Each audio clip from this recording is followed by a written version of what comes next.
Hi, this is Kelly Broaddus with Kelly Broaddus Real Estate Advisors, here again to bring you some tips for buyers this time.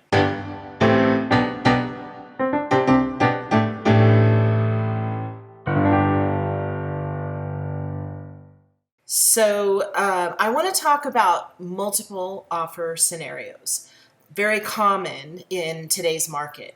And I just want to give you a few tips if you're a buyer on how to maneuver those scenarios. So one of the things you want to, I'm going to go through some different points, but one of the things you want to consider is a strong earnest money deposit.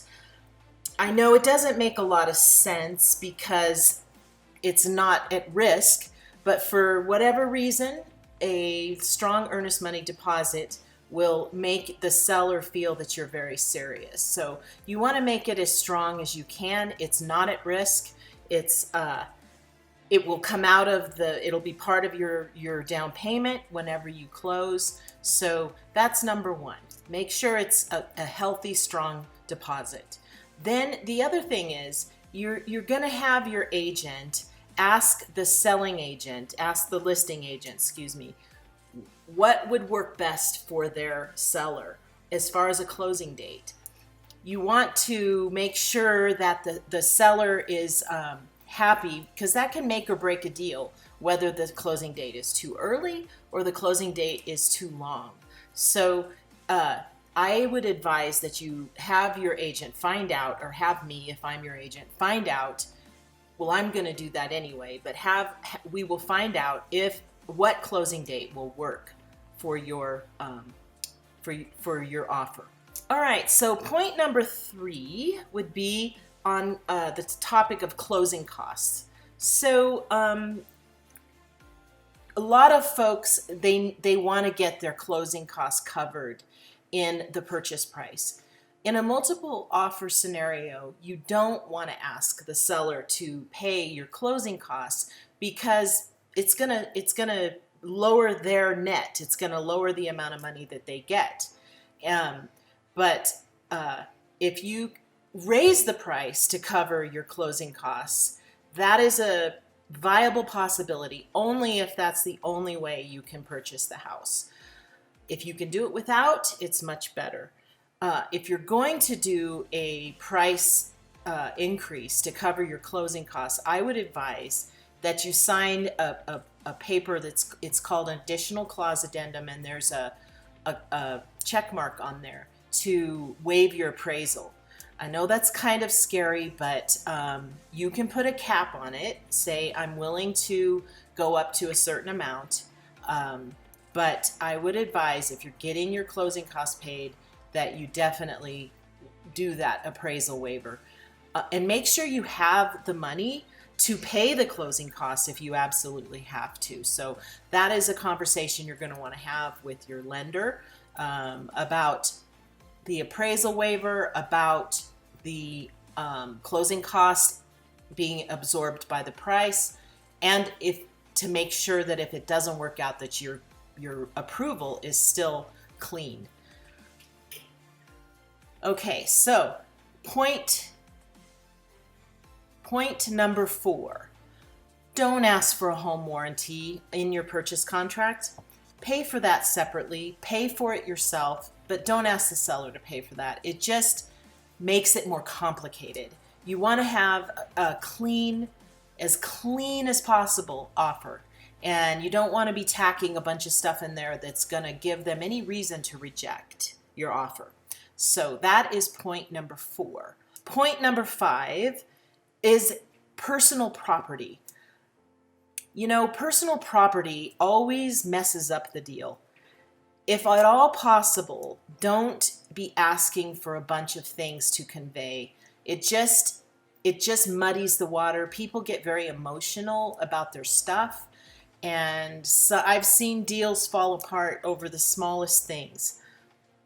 Over a refrigerator that the seller has some kind of emotional attachment to. So on the listing sheet, if they're retaining their refrigerator, if they're keeping their washer and dryer, maybe don't ask them to leave it, because it just muddies the water. And sellers it could be a reason why a seller would reject your offer. And you want the least amount of obstacles as possible. Okay, so point number 5 is with comps. So you can't really go back for 12 months and look at comps right now. It's just prices are changing by the week and things are being bid up every day. And so I would recommend that you choose a price that you're comfortable with. And knowing if you're not going to do an appraisal waiver, knowing that an appraisal is sort of a wonderful protection, a wonderful net for you to fall in, because appraisers they're not on your side. They're on the side of the lender. They're not on the seller side. They're on the side of the lender. So they're gonna make sure that the lender is protected. And part of that is appraising the home at fair market value. So you don't really need to worry so much about, is my offer too much? Is it gonna appraise? Only if you're gonna sign an appraisal waiver do you need to worry about that.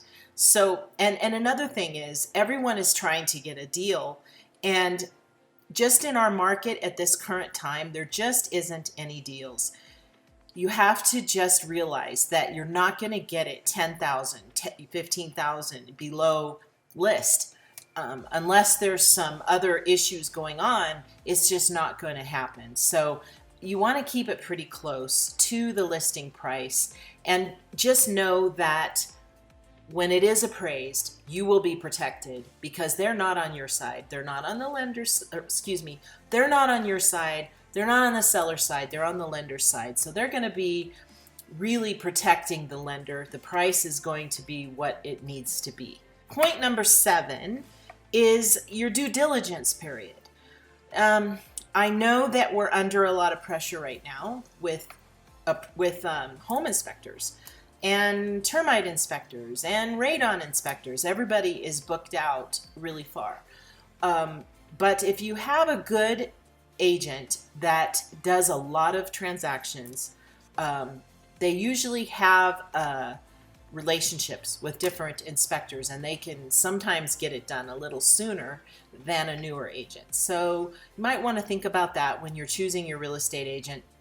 Look them up on Zillow. Find out how much activity they do. They might be able to pull some strings to get things done sooner. It's a very important point.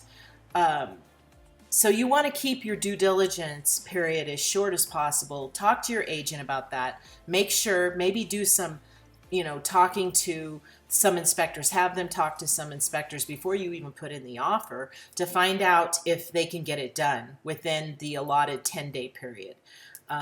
That's a big point. If you really love the house and you don't feel that it has any issues, maybe waive an inspection. It's up to you.